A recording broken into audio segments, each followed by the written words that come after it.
profesores tengan la palabra.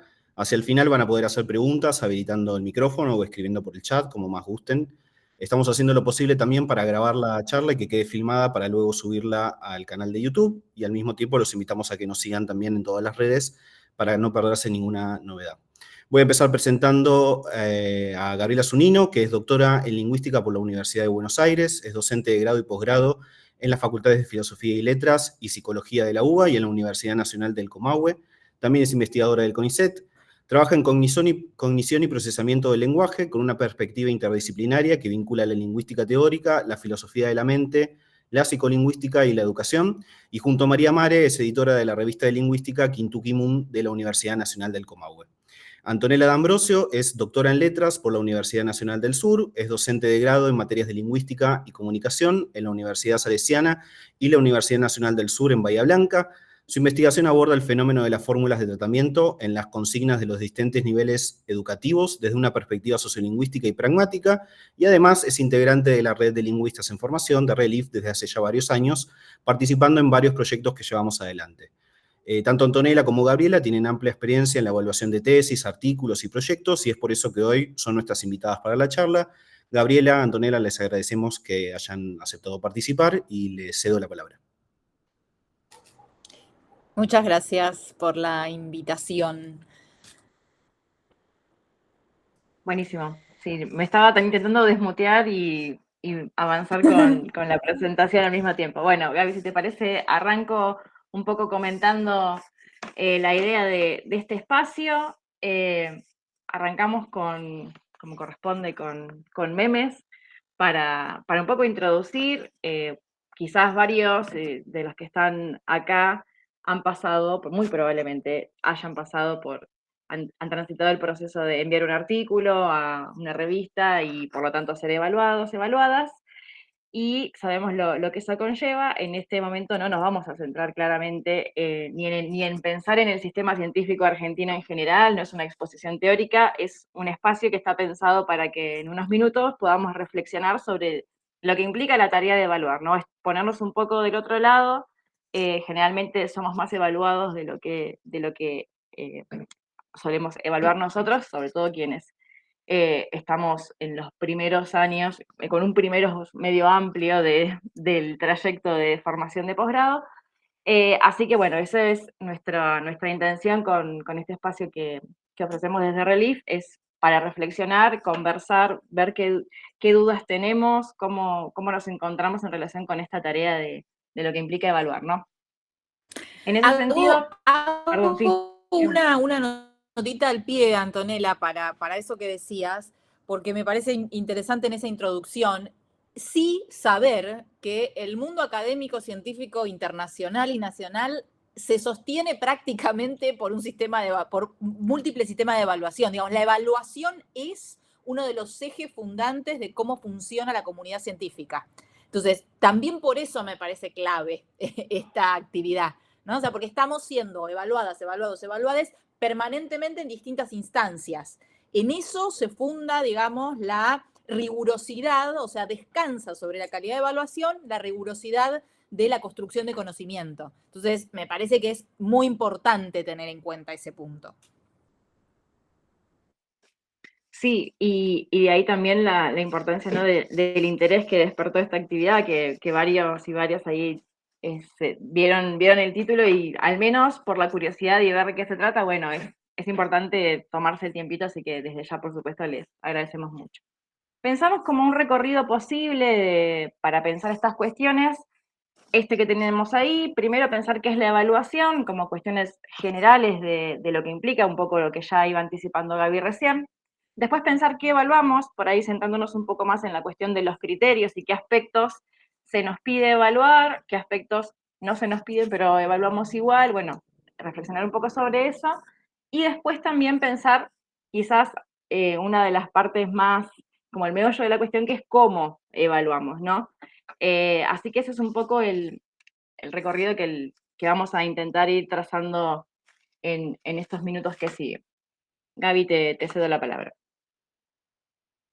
Bien, bueno, arranco igual esto, la idea un poco es ir conversando, así que si quieren interrumpirme en el medio y Anto y yo vamos a ir como también intercambiando así, de manera un poco más, menos monológica y más dialógica.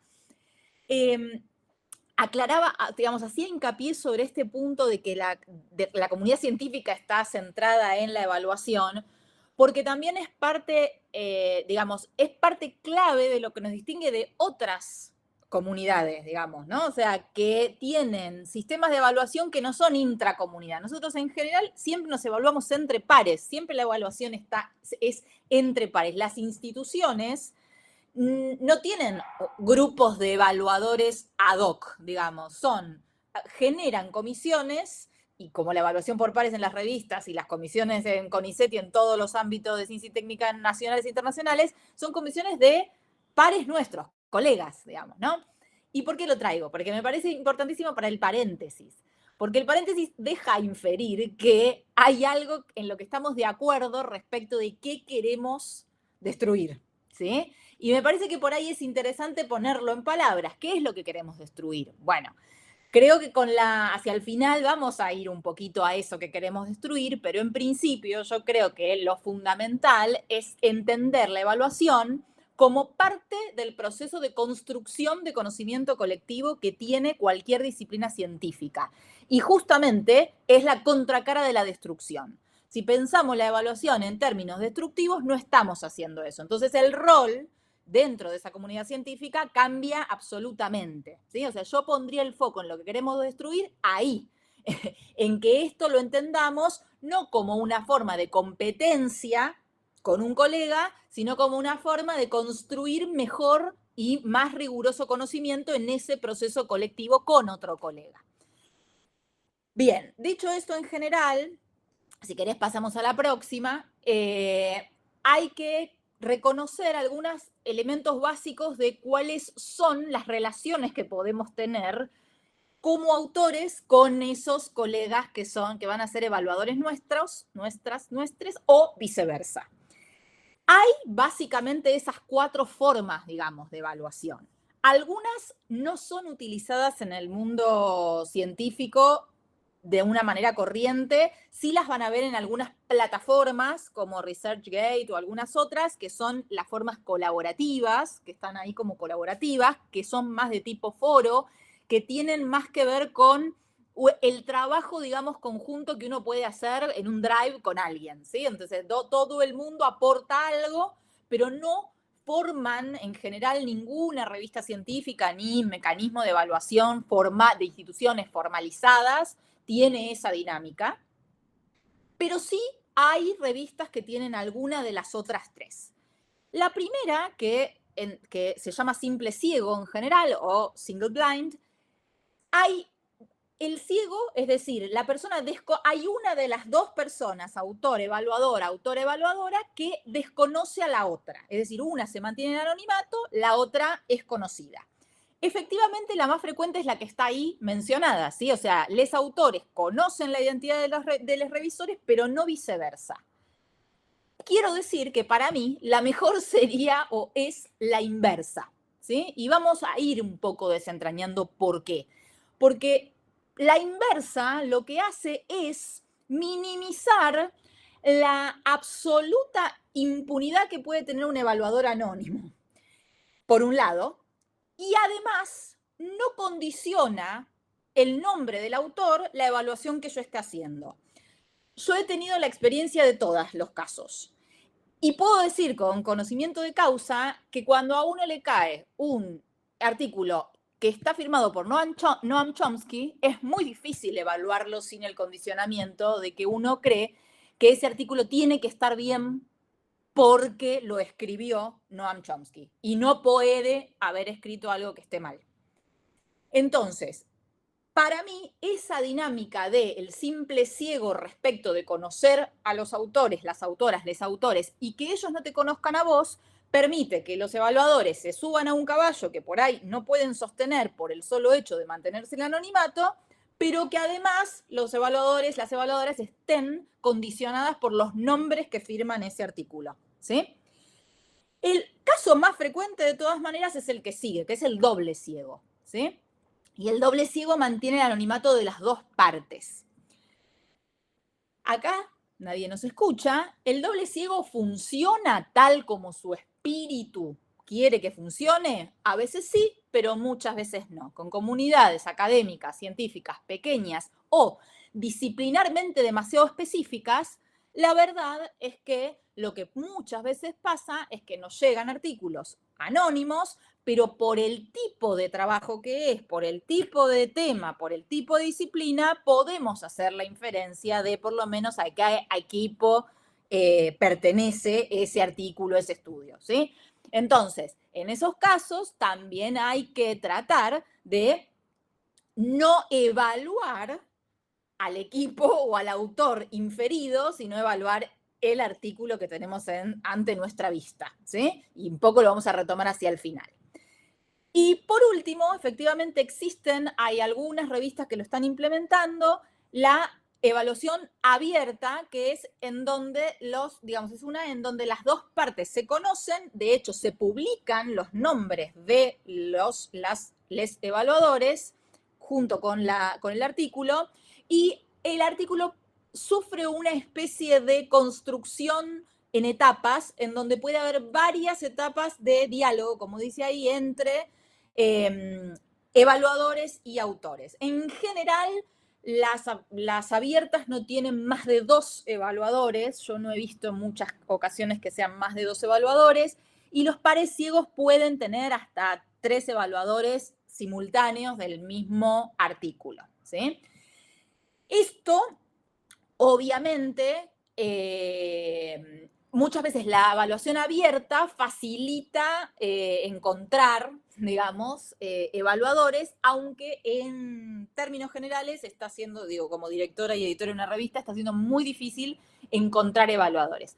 Por lo cual también a veces ocurren situaciones de abuso del evaluador porque saben que son un bien escaso. Sabemos, digamos, que somos un bien escaso. Entonces, muchas veces ahí se generan algunas situaciones medio complejas que creo que se podrían solucionar si tuviéramos que hacernos cargo con la firma de qué estamos poniendo en esa evaluación, ¿sí? Bien. La próxima, tuya. Sí, ahí teníamos simplemente algunos ejemplos, y de paso, ya que estamos paso el chivo, tenemos un hermoso banco de revistas en nuestra página, release.net.ar, ahí lo pueden consultar, amplísimo, porque está bueno muchas veces no solo, generalmente vamos a verlo para ver dónde podemos publicar, pero está bueno ir chusmeando también esta sección como autores y autoras, y también como evaluadores y evaluadoras. Está bueno estar al tanto de estas cuestiones. No todas las revistas van a ser tan específicas respecto de los detalles del proceso de evaluación. Acá simplemente tomé 2 medio al azar de las que teníamos en esa base de datos, para ver, simplemente reparar en algunos aspectos que podemos encontrar. Ahí, en relación con lo que mencionaba Gaby del tema de cosas que pueden ocurrir en las mentes cuando estamos evaluando y reconociendo y sabiendo que la tarea es muy valorada y absolutamente necesaria. A mí particularmente me toca en el rol de evaluadora pensar en el tema del tiempo. Yo tengo una obsesión con los plazos, porque uno sufre mucho como autor. Ya los plazos editoriales sabemos que son extensísimos muchas veces, y si además sumamos que nos tengan que estar persiguiendo porque no mandamos la evaluación en el tiempo que se nos había solicitado, de vivir eso como autores y autoras, pasa que, bueno, yo cuando evalúo trato de tenerlo, si puedo, mínimo una semana antes del primer plazo que me dieron, para poder, obviamente, ser respetuoso con todo el proceso, con las personas, y que no entremos en esa lógica de, porque yo sufrí y porque como de todas maneras nadie lo va a poder evaluar salvo yo, y soy tan indispensable, lo mando total, ya lo van a recibir, en algún momento lo haré. Bueno, esas cuestiones no. Así que el tema de plazos, en muchas revistas están especificados los plazos esperables, ¿no? O los ideales de ese proceso. En el caso ahí de de rasal y de signos eso está indicado. Yo veo 8 meses y me empiezo a hiperventilar, pero es poco. La verdad es que en algunos casos suele ser también un poquito más extenso. Y también hay indicaciones respecto de qué sucede si hay empate respecto de las recomendaciones que brindan los y las evaluadores. Bueno, esas cuestiones está bueno ir revisándolas en cada revista que estemos interesados, ¿no? Y estos son otros 2 ejemplos. En el caso anterior eran también doble par ciego, lo que teníamos como evaluación. Estos son 2 ejemplos de evaluación ya un poco más abierta. Digo más abierta en un sentido, en el de Frontiers es este tipo más colaborativo, una dinámica que al menos yo nunca he participado, me resulta sumamente extraña porque uno se acostumbra al par ciego y seguir en esa lógica. Y en el caso de Isogloss también aparece una aclaración respecto de qué podría mandar como texto el evaluador si cree que tiene que desarrollar algún punto, y la posibilidad de que eso se publique junto con el artículo, con el nombre de, digamos, esa respuesta o esa indicación que dio el evaluador o evaluadora.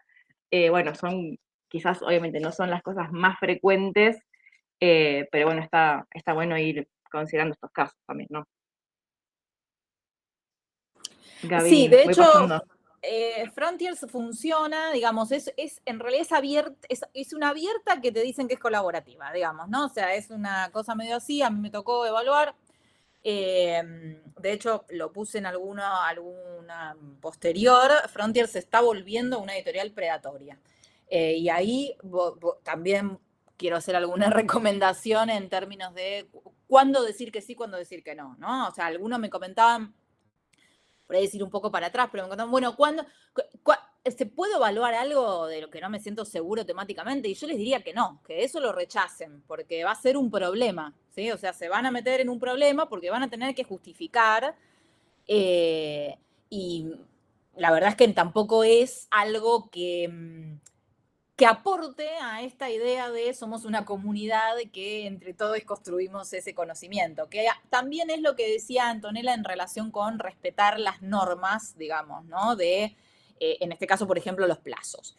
Hay algo ahí de la mutua colaboración es la que hace que el proceso funcione de manera adecuada, ¿no? O sea, si en esa cadena hay alguna de las partes que cree que tiene más poder sobre la otra para decidir algo sobre ese proceso, bueno, ahí medio que la cadena se va a tensionar innecesariamente.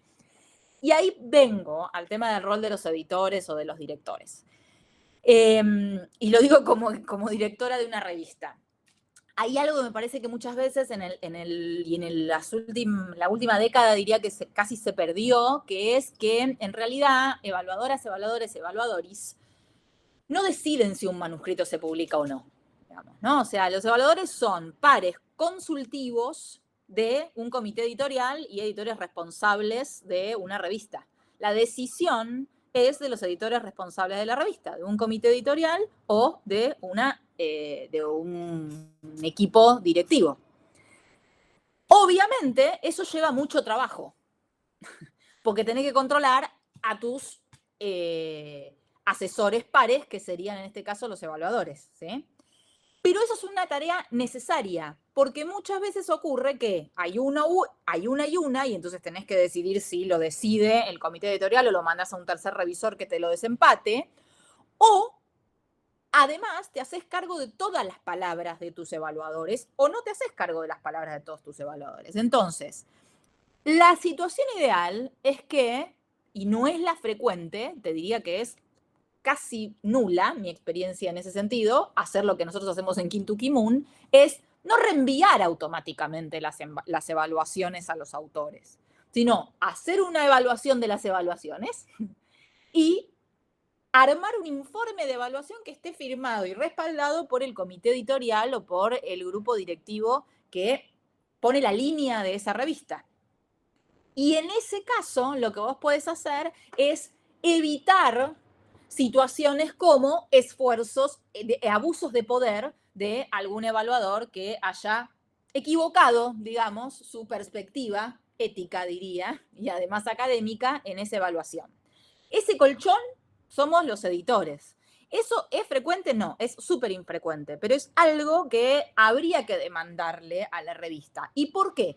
Porque si no, como evaluadores, también sentimos un peso excesivo sobre nuestro trabajo de evaluación. Nosotros tenemos que hacer una evaluación académica y muchas veces la hacemos en términos de no sentirnos culpables de estar arruinándole la publicación a alguien, ¿sí? Entonces, me parece que como evaluadores también tendríamos que poder confiar en un equipo editorial al que le podemos hacer algunas sugerencias respecto de lo académico y que ese equipo editorial pueda eventualmente hacer la consideración si efectivamente hicimos nuestro trabajo bien o no.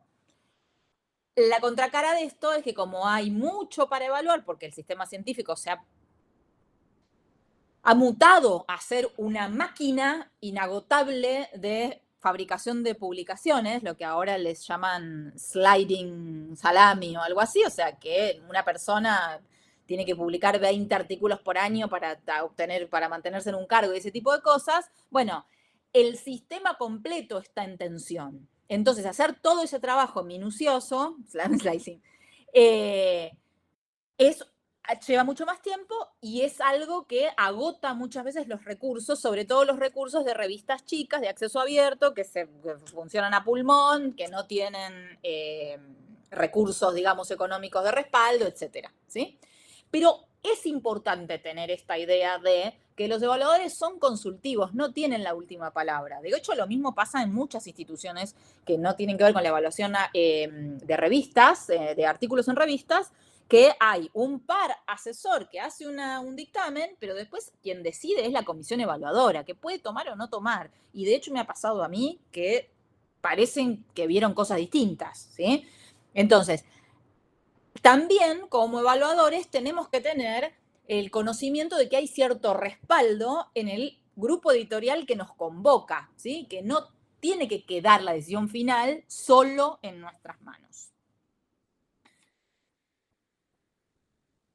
Bien, esto medio que lo fuimos diciendo, ¿sí? Efectivamente hay una mayoría de par ciego, digamos, de evaluación por par ciego, una notable mayoría.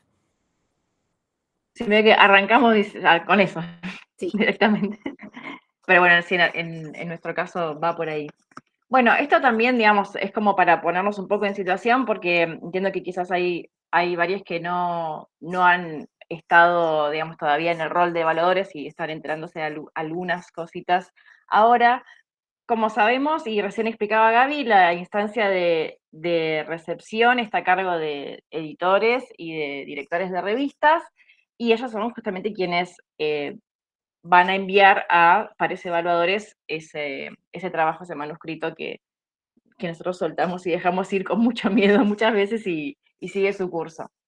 Esa evaluación que nosotros hacemos va a materializarse, digamos, después vamos a ver en algunas cuestiones en el cómo evaluar sobre ese proceso, pero digamos, la materialización, lo que después autores y autoras reciben, es un dictamen que tendrá distintos formatos dependiendo de la revista, a veces llegan por mail, a veces llegan directamente por las plataformas como JS y demás, pero digamos, el contacto, me adelanto un poquito a lo que vamos a hablar después, pero es indirecto, digamos, no, la posibilidad nuestra como evaluadores, realmente no sabemos quiénes son, los autores podemos tener nuestras sospechas la mayoría de las veces, pero no sabemos con certeza y no tenemos posibilidad de, no sé, yo muchas veces pienso en esta instancia de la evaluación de una forma muy análoga a la docencia, y hoy yo acá lo sentaría al lado y le diría, pensemos mejor esto, arbitraría un montón de otros recursos que en las estructuras que muchas veces las revistas nos proporcionan para la evaluación,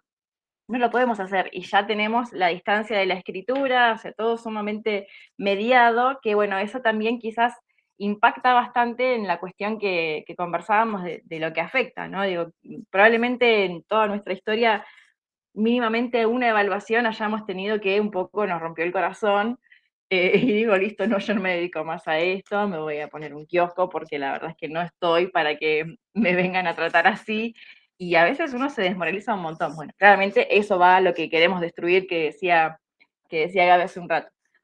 Y en ese dictamen, digamos, si el dictamen es favorable y está aceptado sin modificaciones o está aceptado con alguna modificación menor, va a seguir su curso y nosotros como evaluadores ya cumplimos con nuestra tarea. Pero bueno, puede ocurrir que quizás, si la revista también nos da la posibilidad, haya una instancia en la que haya que hacer alguna corrección, que haya que ampliar alguna explicación, que haya que ajustar alguna cuestión, que ahora veremos también en función de los criterios. Bueno, eso puede implicar una nueva ronda de revisión y ahí el artículo lo vamos a seguir, lo vamos a evaluar una vez más. A mí no me ha pasado personalmente, por ahí Gaby, podrás contar si te ha pasado que, digamos, yo más de 2 veces, no, una vez y una segunda revisión, y ya está, digamos. Obviamente después están las pruebas de galera, corrección de estilo y un montón de otras instancias, pero un proceso que claramente no puede ser infinito, no, está, no estaría bueno que lo fuera, ya demasiado sufrimiento a veces implica, pero digamos, nuestra participación se ajusta a, digamos, o se restringe a esos momentos. Sí, sumo una cosa, puede haber una instancia de rechazo inicial, ¿sí? El desk reject. Ahí eso no le llega a los evaluadores, eso también es una tarea, esa es la primera tarea de los editores, ¿sí?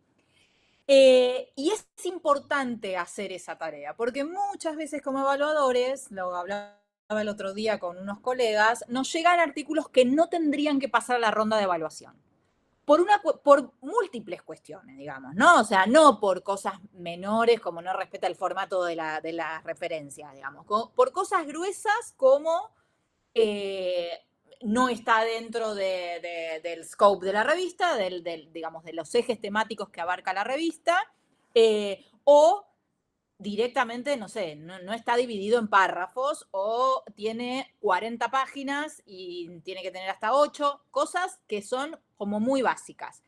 Eso no tiene que llegar al evaluador, porque eso es desgastar a un evaluador para que revise algo que efectivamente tiene que ser rechazado desde antes. Ahora, la otra cara de esa moneda es que muchas veces se usa ese rechazo inicial como forma para filtrar cosas que no quiero que se publiquen, digamos, y aumentar mi tasa de rechazo. Ustedes saben que muchas de las revistas internacionales se espadean, digamos, su factor de impacto a partir de la tasa de rechazo que tienen, ¿sí? Entonces, ahí hay un doble juego, a veces muy peligroso, y dependemos un poco he tenido y conozco colegas de todo el mundo que han tenido ese tipo de rechazos iniciales con argumentos muy lábiles, digamos, muy débiles, eh, pero también me ha pasado como editora de la revista que me han llegado artículos que efectivamente necesitamos que se modifiquen antes de pasar a la etapa de evaluación, ¿sí? O sea, antes de pasar a esta segunda etapa que está marcada acá. Y ese rechazo se puede hacer de múltiples formas, ¿sí? No, esto es una porquería, hace asado. Esto lo tenés que modificar en este y este término para que pueda pasar a etapa de evaluación. Lo esperamos para la próxima. No hace falta más que eso, pero sí es una instancia interesante de colchón para no agotar a nuestros evaluadores, ¿no?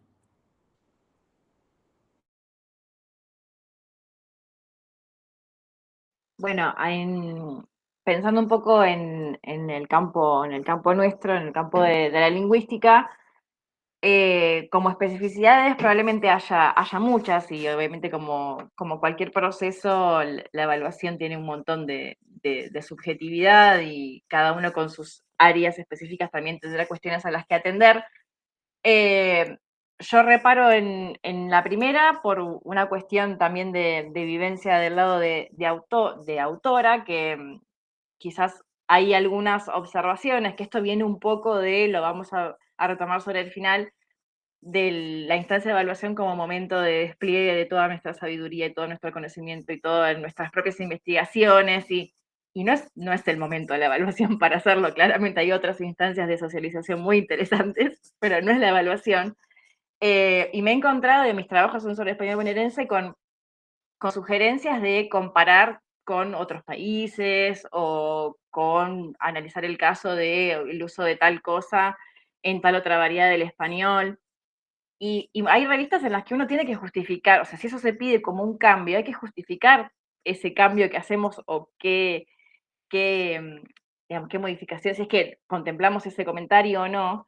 Y yo realmente en esos casos no sabía muy bien qué decir. Ahí estaba bueno pensar en un evaluador más humano al lado, que la verdad es que no tengo nada para decirte, como buenísimo, me encanta lo que hiciste vos con tu trabajo en otra variedad de español, en otro lugar, porque acá no puedo hacer nada. Entonces, también cuando evaluamos, obviamente que miramos con nuestra lengua materna, nuestra variedad de español, sobre todo la que más conocemos, sobre todo la que estudiamos, tenemos que tener la precaución de que obviamente todo eso, como lingüistas, sabemos que hay muchísimas diferencias, pero a veces en el devenir de la evaluación, y por desconocimiento, muchas veces, porque la verdad tiene que ver con eso, no saber cómo funcionan ciertas cosas en otras variedades, vamos ahí con la vara a criticar algo que quizás no amerite ser puesto en cuestión, digamos, ¿no? Y también, digamos, como particularidad, pensaba en relación como lingüistas, nos pasa que somos muy quisquillosos también, ¿no? En algunas, en las elecciones de los autores y en la elección, digamos, que hacemos como autores en realidad, y a veces se pinta el bichito de también de hacer correcciones de estilo y empezar a ver, digamos, a hilar en la forma en que se plantean las ideas, no en pos de la claridad, que eso no estaría tan mal, sino como, bueno, a mí me gustaría que esto esté dicho de otra manera y bueno, estamos metiéndonos ya en un terreno que tampoco es competencia de la evaluación que se requiere para a lo que fuimos convocados, ¿no? Que es a eso que sucede a veces y también lo hemos vivenciado como autores y autoras. Gaby, te dejo la última. Sí, porque en realidad cuando estábamos pensando esto, en lingüística ocurre muchísimo que tenemos, o sea, somos especialistas en un tema, pero que ese tema fue abordado desde perspectivas teóricamente distintas, pero es el mismo fenómeno, ¿sí? Entonces hay que tener mucho cuidado en querer enseñarle al autor la perspectiva teórica que nosotros tenemos sobre el fenómeno y no estar evaluando, que es un poco lo que vamos a retomar al final, lo que el autor o la autora quieren decir desde esa perspectiva teórica. Y efectivamente, ahí volvemos, si no tenemos un conocimiento acabado sobre la perspectiva teórica desde la que está trabajando el autor, mejor eximirse, decir, yo no puedo evaluar esto, ¿sí? Porque siempre vamos a pecar en algún sentido de poca rigurosidad, porque nos tendríamos que poner a leer todo el bagaje bibliográfico que requiere para respaldar o no respaldar nuestros argumentos en esa evaluación, ¿sí? Entonces, lo más honesto intelectualmente es decir, miren, mi conocimiento sobre este fenómeno es desde esta perspectiva. No puedo evaluar este trabajo estrictamente, ¿sí? O si lo evalúo, lo voy a evaluar en los términos de que pueda ser complementario con una perspectiva que yo adopto en mis trabajos, pero no necesariamente porque una esté bien y la otra esté mal, porque ese es el mayor problema, ¿sí? Hay algunos elementos que nosotros podemos evaluar en términos de juicios valorativos por sí o por no, que ahora está de moda. Pero en la mayoría no, ¿sí? En la mayoría de los casos tiene que ver con observar un fenómeno con algunos criterios y parámetros epistemológicos distintos. Entonces, en la medida en que no creamos que podemos hacer una evaluación constructiva, yo diría que, bueno, no podemos hacer una evaluación en esos términos, porque criticarle el marco teórico no tiene mucho sentido. Eso no es parte de la evaluación académica que tenemos que hacer del artículo, digamos. Eso podemos hacerlo en otro momento o escribir un artículo propio que critique el marco teórico, pero no es en ese momento de la evaluación. Y lo mismo ocurre con los trabajos. Yo soy una persona que trabaja justamente en un área interdisciplinaria y entonces me caen trabajos que hacen biólogos, psicólogos, físicos, computólogos, bueno. Entonces, también aclarar desde el vamos, miren, hay una parte de este trabajo en la que yo no soy especialista. Entonces, voy a poder evaluar algunos elementos, pero hay algunas afirmaciones que no voy a poder contrastar. Voy a pedir referencias bibliográficas y en todo caso, que se los puse al final, no voy a temer en estudiar, digamos, ¿no? O sea, ir a la referencia y revisar efectivamente qué dice la referencia, lo cual hace que la evaluación sea muy costosa muchas veces, o sea, lleve más tiempo. Pero es honesta intelectualmente. Todos tenemos limitaciones de lo que podemos evaluar, porque todos tenemos limitaciones de lo que podemos saber, por suerte, digamos, ¿no? Y más sabemos que no sabemos nada. Entonces, también me parece que como evaluadores tenemos que saber esto, miren, yo llego hasta acá, si quieren, lo hago hasta acá, pero no tratar de ir más allá haciendo uso de un poder anónimo que nos da ese lugar de evaluación. Uso y abuso a veces.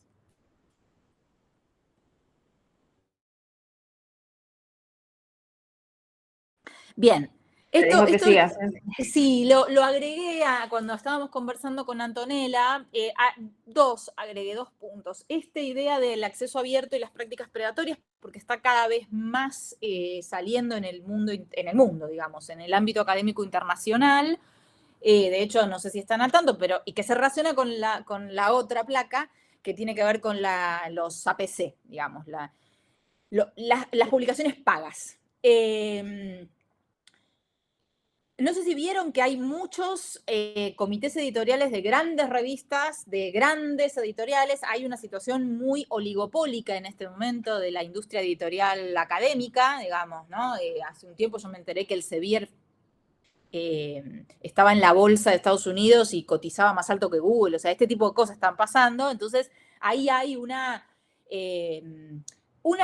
es una forma de desvirtuar lo que yo decía al principio, que es que una comunidad académica construya conocimiento de manera colaborativa y en términos, digamos, de equilibrio entre pares, ¿no? Cuando se mete una práctica absolutamente mercantilizada, bueno, ahí las reglas del juego cambian, o sea, los parámetros por los cuales alguien publica o no publica dejan de ser, si su trabajo es riguroso científicamente, para hacer si en realidad tiene atrás algún backup que le permita pagar.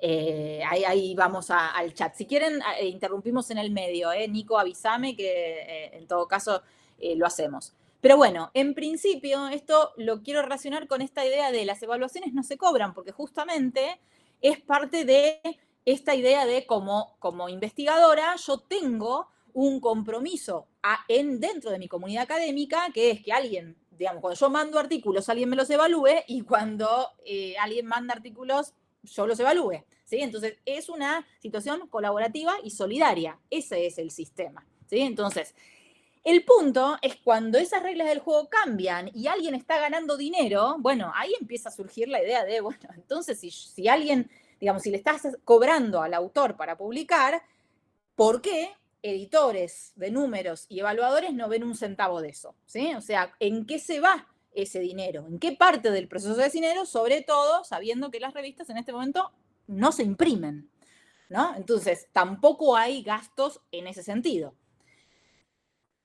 El gran, digamos, para mí, ¿no?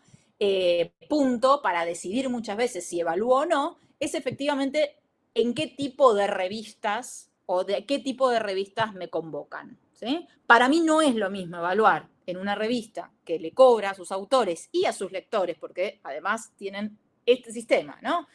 Ganan de las dos puntas. Que evaluar por una revista de acceso abierto, por ejemplo, sostenida por una universidad pública. Ahí yo estoy cumpliendo una labor que es la que yo creo que tengo que cumplir para una comunidad académica entre pares. En el otro caso estoy trabajando gratis, en realidad no gratis, sino pagado por la sociedad argentina para hacerle el trabajo gratis a una multinacional. Bueno, esa escena, que es la misma que yo quería marcar con los APC, que si querés vamos a la próxima,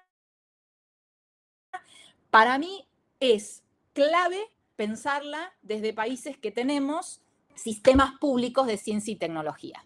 ¿Sí? Es una discusión, una conversación que yo he tenido en el ministerio, ¿sí? Lo digo acá, con gente del ministerio que por supuesto acuerdan y que estaban viendo la forma de tratar de suplir algunos de estos problemas que tenemos con la imposibilidad de pagar cargos de procesamiento de artículos en revistas de factores muy altos de impacto. En algunas disciplinas tenemos este problema, como en la de psico, y estamos hablando de que están por arriba de los $3.500, ¿sí?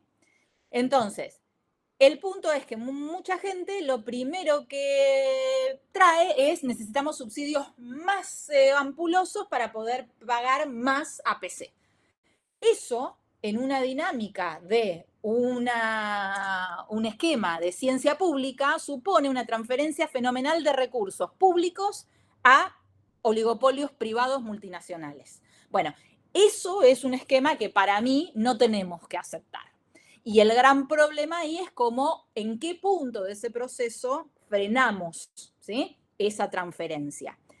Para esta charla en particular, a mí me parecía importante traer esta idea de si tienen 3 evaluaciones y tienen tiempo para una, bueno, yo desde un lugar ético y político de cómo hacemos ciencia pública, les diría siempre elijan a la revista de acceso abierto que pertenece a ámbitos públicos, universitarios, de cualquier parte del mundo, pero en donde ustedes no le están haciendo ganar dinero gratis a nadie, digamos, ¿no? O sea, eso para mí es importante. ¿Por qué? Porque si la comunidad científica no pone ese freno, la rueda va a seguir andando, porque sabemos que los mercados no frenan por sí solos.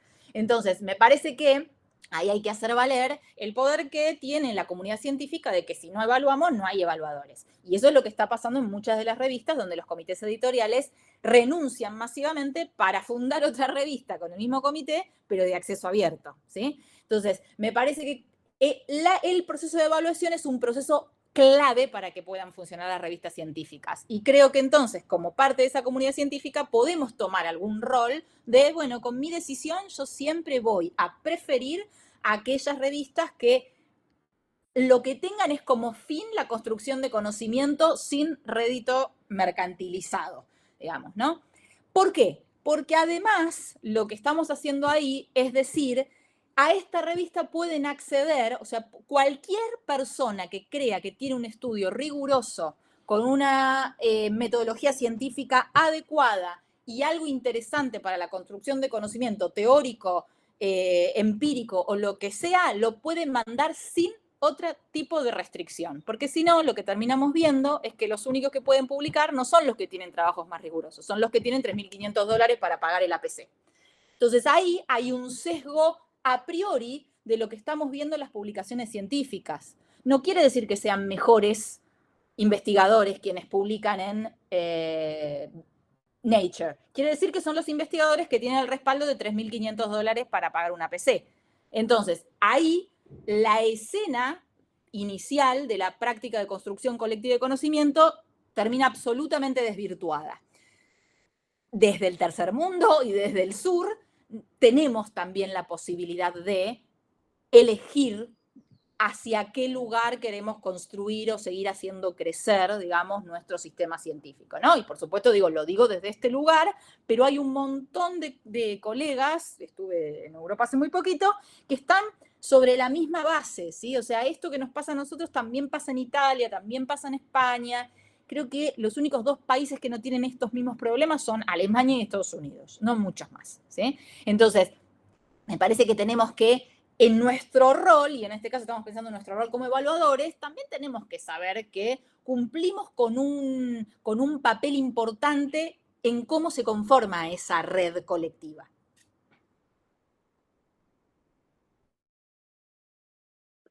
Bueno, acá en realidad simplemente como para hacer una aclaración, porque está clarísimo que estamos pensando, o sea, el foco de atención está puesto en los artículos científicos como género y nosotros como evaluadores de ese tipo de textos, pero hay muchas cuestiones que tienen que ver con la evaluación que podrían proyectarse para otros géneros. Pusimos ahí proyectos, por mencionar uno, digamos que sabemos que hay muchas diferencias.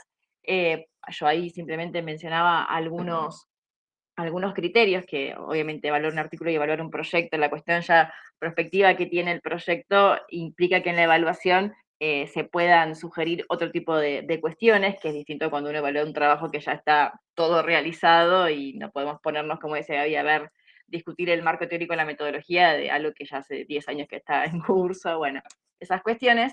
Y también entendiendo que la instancia de evaluación de proyectos, no sé, proyectos de investigación, puede ser que lo tengamos bastante más adelante en nuestra trayectoria, pero pienso también, no sé, en casos más cercanos como proyectos de tesinas, proyectos de, digamos, en un ámbito académico un poco más cercano, pero digamos, hay cuestiones que son transversales, ¿no? Digamos, respecto de cómo nos posicionamos en nuestro rol de evaluación, el respeto al par, el respeto, a veces pasa con los proyectos de tesinas que, digamos, tienen también un acompañamiento de directores, hay decisiones que se tomaron y sucede muchas veces que cuando uno está arrancando a evaluar, eh, pinta la maldad, no sé, en algún momento nos vamos al lado oscuro y empezamos a despotricar contra todo, o nos pasa esto que lo haríamos de otra manera y nos posicionamos en ese lugar, bueno, sugerir un montón de cosas que están buenísimas, pero no es lo que la persona quiere hacer, entonces yo no tengo nada para decir, tengo que ver que esté bien lo que presenta, y por ahí con eso, no me quiero adelantar, porque iba a saltar los criterios así como estrepitosamente, pero no lo haré. Voy a pasar a retomar un poco la cuestión de pensarnos en el rol de evaluación durante formación de posgrado, los primeros años de nuestras carreras. Es un excelente momento para pensar esta instancia como un momento de aprender con otros, de formarnos con otros, con otros. Muchas veces sucede que uno se encuentra con trabajos en las evaluaciones, permiten conocer muchas veces un espectro muy amplio de temáticas, de abordajes que están sucediendo en distintos puntos del país y que nos enteramos por medio de las evaluaciones, porque sabemos que estamos un poco saturados de información y si bien estamos suscriptos, tenemos 1000 alertas, de ahí lo que leemos es como bastante poco. Entonces está bueno pensar en la instancia de la evaluación también para hacer este trabajo colaborativo, de construcción colectiva del conocimiento. Y ahí me parece que en algún momento había una pregunta, no sé si en el chat vi algo similar, que es la cuestión de, bueno, ¿cómo de repente soy tocado con la varita mágica de te has convertido en evaluador? No viene nadie con una espada, nos nombra, no sucede. Tampoco tenemos que tener un título de nada, título de evaluador, no existe, no tenemos. Entonces surge esta pregunta de, bueno, entonces como si yo quiero empezar a tener mis primeros antecedentes en esta tarea, que digamos es una labor que deja su constancia para el CV y que va si lleva y tiene sus porotos para sumar en ese sentido también, si bien no es lo principal, pero sabemos que está bueno para considerarlo. Una de las primeras cuestiones que tenemos para pensar, bueno, somos convocados y porque a partir de que nos lean, por supuesto, de dar a conocer, de difundir nuestros resultados obviamente por medio de nuestras publicaciones, por medio de los congresos, por medio de nuestra participación en congresos y mandar a actas, digamos que nuestros aportes, que nuestros estudios, nuestras investigaciones vayan haciéndose conocidos, nos van poniendo en el radar de alguna manera para ser eh, tomados ahí como la maquinita de los juguetes elegidos como evaluadores. En este sentido, redes académicas, currículum, todo lo que tengamos online, bueno, LinkedIn como una de, quizás en mi caso siento que la reviví porque la tenía hace 1000 años y de repente me di cuenta que había muchas cosas que pasaban por ahí, digamos, porque la gente lea qué es en qué anda uno de una manera un poco más, es medio raro porque es como una red social que no es medio académica, es medio formal, y bueno, tienen esas cuestiones para pensar, pero está bueno tener esas redes, tener actualizadas, no sé, ResearchGate, academia.edu, digamos, todo lo que va circulando, donde podemos poner a circular nuestra producción. Sumarnos también, hay muchas revistas estudiantiles que tienen la posibilidad de que uno pueda, volunteers attribute me sale como Katniss, bueno, algo así, digamos, pienso, no sé, en el caso de Alma Mater, por ejemplo, creo que de Córdoba, que tienen un Forms, uno se postula, pone sus áreas de interés, JobLab, bueno, hay casos en los que podemos directamente uno voluntariamente decidir postularse para la tarea de evaluación, y está buenísimo, como decíamos, estamos contribuyendo en revistas en instancias de formación, y ahí el rol de la evaluación es sumamente importante. Recomendaciones de colegas, a veces sucede también que se pide, si a veces cuando uno declina la evaluación, pienso, en algunos casos las revistas dicen, bueno, no podés vos, tenés algún colega para recomendar, bueno, ahí no estaría mal hacer reconocer a nuestros conocidos amigos que nos estamos interesados en realizar esa tarea. Sumarse a redes, bueno, el segundo momento de chivo que estoy mandando en el momento, en un corto tiempo. Bueno, por supuesto, redes como la nuestra, como Relief. Pensaba en otro caso, de una que yo me uní hace poquito, que es común, es la comunidad de investigadores de español, que ahí también uno puede simplemente completar sus datos, áreas de interés, para qué tareas uno estaría interesado ser convocado, le interesaría estar convocado. Bueno, y también existe esa posibilidad, hay un montón de redes, simplemente traigo dos para comentar. Y también pienso en la realización de otras evaluaciones como instancia de, bueno, generalmente esto pasa como en muchas otras cosas en la vida, cuando uno hace algo bien, puede ser que vayas a ser convocado otra vez para eso. Yo a veces me pregunto, digo, ¿será, digo, me deben llamar porque yo cumplo, todo plazo que me das, plazo que cumplo? Digo, no, ya dudo de mi expertise, debe ser porque como nunca nadie cumple ningún plazo, seguro que a mí me llaman porque yo con eso te juro que te cumplo. Fuera del chiste, digamos, muchas veces también pasa eso, ¿no? También entrar en el mundo de la evaluación es toda una gran red, en realidad, que se va armando la trama y que nuestros nombres, si nos interesa, podemos ir sembrando, haciendo un poco ese laburito. Ah, bueno, lo del antecedente ya lo había mencionado. Pato, te interrumpo un segundito porque me parece que la pregunta de Sí. Aileen puede servir para completar, en caso de que haya quedado algo que no se dijo. Capaz que era eso lo que vi. Y quería agregar una forma más. Hay muchas revistas que ahora están pidiéndole a los autores, a las autoras, autoris, que sugieran 2 o 3 evaluadores posibles para su trabajo, ¿sí? O sea, porque obviamente estamos cortos de... Y para responderle a Antonella, seguramente te llamen porque seas buena y porque respete los plazos, pero también porque, y lo voy a decir como editora de la revista, no sos un evaluador mala onda, que genere conflicto, que el editor tenga que sostener porque sacó los colmillos digamos, innecesariamente, ¿sí? O sea, a esos evaluadores en general no los preferimos, porque sabemos que tenemos que cuidar demasiado cómo es el ida y vuelta. Entonces preferimos gente que sabemos que lo hace con esta voluntad constructiva y no, o sea, para que me muestres todo lo que vos sabés sobre este tema, prefiero escucharte en un congreso, no mandarte una evaluación, básicamente. Gaby, no sé si querés responder vos ahí a la pregunta que decía Nico. Espera que te leo, Gaby. Esto lo hago porque me parece por ahí se centró un poco en las revistas estudiantiles o para aquellos que estamos haciendo estudiantes de doctorado y algo que agregar. Aileen había dicho, voy dejando pregunta, ¿cómo se conforman los bancos de evaluadores? ¿Se les invita personalmente? ¿Hay algún requisito para hacerlo? No sé si tienen algo para agregar. En general hay, digamos, nosotros en Quintuquimún, por ejemplo, no tenemos esa restricción de doctorado.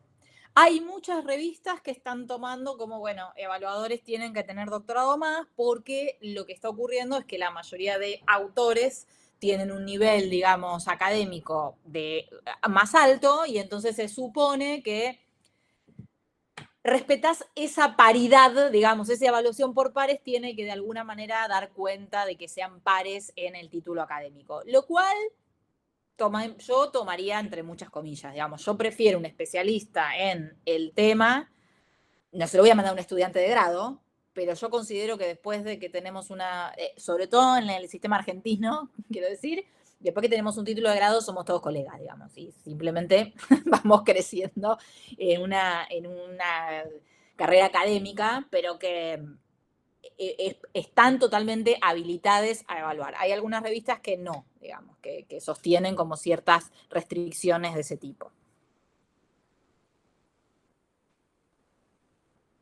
Bien, ¿les parece que sigamos? No sé si quedó respondida. Bien. Sí, gracias, perfecto. Buenísimo, Ailu. Bueno, pasando a la segunda pregunta, prometemos que estos ítems no son todos tan extensos, no se preocupen, que que hay estamos adelantando un montón de diapositivas en realidad en otras, porque bueno, mejor que vaya así más conversado.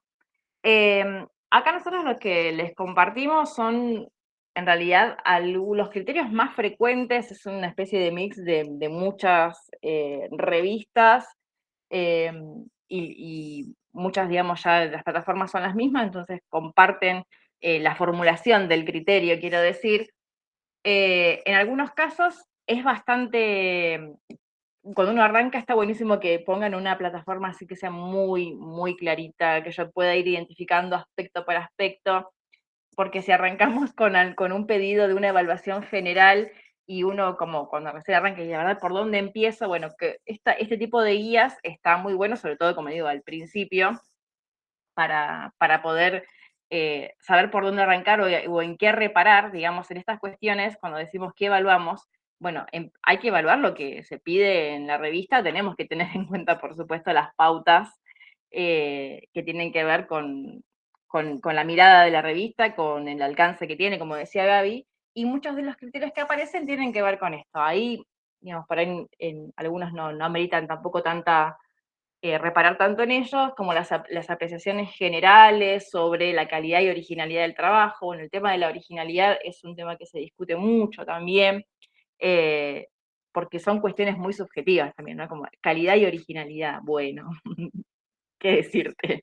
De hecho, después les voy Que uno a no puede pasar el poner. link bueno, se los puedo pasar ahora, del texto famoso ya y muy gracioso y muy, eh, muy, muy interesante de Second Reviewer. ¿Sí? O sea, ahí está un poco eso. O sea, hay algunos puntos que efectivamente son usados normalmente para destruir en vez de construir.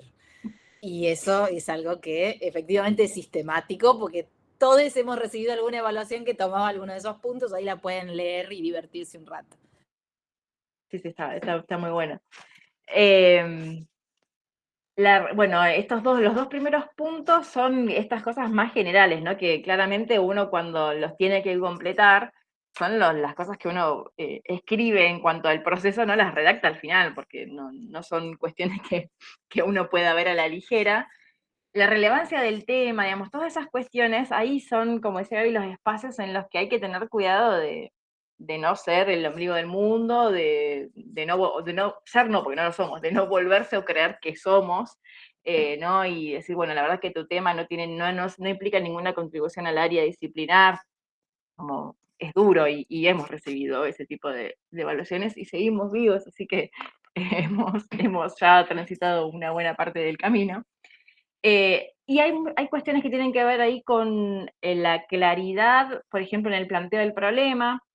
Estos criterios son muy transversales, por ejemplo, como decíamos hace un rato, proyectos, en algunos casos podríamos pensar resúmenes de ponencias también, la formulación clara de los objetivos, la rigurosidad del marco teórico, pertinencia y actualidad, también por supuesto de la bibliografía que se incluye en el trabajo. Rigurosidad es como la palabra, ¿no? Para que en realidad podríamos aplicar a todo el resto de los aspectos. Respecto de la metodología, en este punto también, digo, bueno, yo soy una persona que me gusta mucho leer los apartados de metodología porque siento que ahí es donde uno aprende un montón de cosas o de formas distintas de llevar adelante algunas cuestiones que quizás por nuestra propia formación no lo consideramos. Y es un momento crítico. Ahí, como ya lo adelantó Gaby, no me voy a volver a meter en ese tema porque marco teórico y metodología son ahí también dos puntos críticos en la evaluación y donde uno tiene que saber conocer muy bien sus límites, ¿no? Porque no por hablar, por estar atrás de una pantalla que creemos que nunca nadie nos descubrirá, vamos a tirar hate por medio de las evaluaciones, no es la idea, claramente. Y también en la mayoría aparece alguna cuestión respecto de aspectos formales, ¿no? O que tienen que ver con la claridad de la redacción, con la ortografía, uno diría a esta altura, o sea, se supone, como me parece a Gaby. La verdad es que yo he recibido un montón de artículos que no pasaron el colchón ese que vos mencionabas, y que yo, la verdad es que, bueno, sí, me tomo el trabajo, pero me pone mal tener que evaluar algo que no tiene ningún tipo de estructura, digamos, ese tipo de cuestiones las tenemos que atender, por supuesto, ¿no? Con todo el amor del mundo que uno hace esta evaluación, pero bueno, esos aspectos, estos son los más generales. Gaby, vos agregá todo lo que te parezca, porque yo los pasé medio No, de hecho en la volando. próxima les puse el ejemplo de lo que Ah, es usamos en verdad. la revista y van a ver que es, digamos, tiene esos aspectos generales y una cosa que sí quedó pendiente de cuando estabas mencionando las etapas, yo no puedo, es una, digamos, yo también me tomo la evaluación, yo me tomo la evaluación de mis estudiantes de una manera muy rigurosa, les devuelvo los textos muy anotados. De hecho, lo hacía también con el secundario. Los pibes de secundario estaban como, si venía muy anotado era porque había desaprobado y había que convencerlos de que no, de que estaban muy anotados porque yo quería que leyeran eso, pero que no necesariamente estaban desaprobados. Bueno, acá un poco ocurre lo mismo. Muchas veces yo anoto los textos. Las revistas cada vez más tienen un espacio para enviar el texto intervenido a los autores. Como evaluadores, la verdad es que es mucho más fácil, porque uno si tiene que leer un texto de 10 páginas, tenés que tomar nota aparte de todas maneras, porque si no, después no podés hacer un informe de evaluación solo con la memoria. Y tampoco les podés, digamos, escribir un texto que diga en el... yo he recibido evaluaciones como renglón, línea tanto de la página tanto. La verdad es que para revisar ese texto vuelve un engorro. Entonces, también para el autor es mucho más fácil tener un texto intervenido, en donde pueda ver los comentarios, siempre anónimos, si es doble ciego, obviamente, acordarse de anonimizar todo, pero que le permita también al autor tener un feedback mucho más cercano, mucho más material, no que solamente sea conceptual. Porque nosotros podemos hacer una devolución conceptual general, pero por ahí queremos marcar, en psico pasa mucho porque hay muchos elementos, por ejemplo, metodológicos, que uno le quiere, digamos, hacer alguna crítica, sugerencia, comentario muy específico, o incluso le querés sugerir bibliografía. Entonces, punto por punto le vas agregando. Y las revistas en general tienen o espacios en las plataformas, o si lo mandan por mail, formas de, no, digamos, no tienen ninguna restricción respecto de enviar a los autores textos intervenidos, ¿sí? Entonces bueno, acá está el informe de evaluación más el texto con los comentarios. Y eso tanto como autor como evaluador, facilita mucho el proceso de construcción conjunta, digamos, de ese texto final. Porque además facilita mucho la instancia que muchas revistas estamos pidiendo de que la segunda ronda de revisión venga con una carta de justificación de cuáles fueron los cambios que sí se hicieron y cuáles fueron los cambios que decidieron no hacerse y por qué. Porque eso, para la segunda ronda de evaluación, el evaluador o la evaluadora utiliza ese recurso, ¿sí? Porque entonces revisa el texto no de cero, sino en función de las decisiones de los autores. Y esa ida y vuelta nos ubica de nuevo en los autores no son nuestros estudiantes, son nuestros pares, que pueden haber decidido tomar algunas de nuestras sugerencias y no otras, y justificar por qué no tomaron esas otras. Entonces, me parece que esa dinámica de trabajar sobre el texto y explicitar tanto las sugerencias del evaluador como la aceptación o no aceptación del autor es lo que mejor funciona para todo el proceso de evaluación, pensándolo como un diálogo entre dos colegas, básicamente. Buenísimo. Entonces, pasamos al tercer punto y el último, que tiene que ver con cómo evaluamos. Acá, en realidad, mucho no hay para agregar, simplemente retomo porque ya Gaby mencionó estas cuestiones. Inseguridades frecuentes que tenemos. Una, respecto de los autores, no me ha pasado de tener que corregir a Noam Chomsky, claramente, no sé, me hubiera desmayado, no me llegaría igual por especificidad, no me llegaría, pero sí, digamos, puede haber inseguridad respecto, obviamente, de esto, si reconocemos gente, decimos yo, ¿quién soy para evaluar a tal persona o tal trabajo, tal trayectoria, tal, todo lo que queramos agregar a la lista? Y también puede ocurrir que tengamos la sospecha de y este trabajo de que la persona que lo haya escrito sea alguien que nosotros conozcamos, compañeros de laburo, colegas. Bueno, en ese caso, también, digamos, en lo que es la honestidad intelectual, estaría bueno que declinemos la evaluación. Si es un compañero de laburo con el que vemos todo el día, que conocemos su trabajo y que creemos que de alguna manera puede haber, eso puede interferir, que probablemente lo haga en nuestra evaluación, sería recomendable que declinemos, en ese caso, la invitación a evaluar.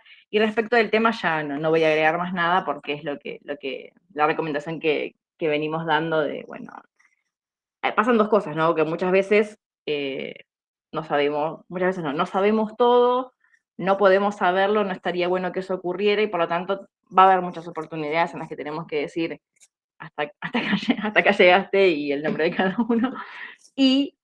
Pero también a veces sucede que somos inseguros porque somos inseguros, inseguras, insegures de por sí.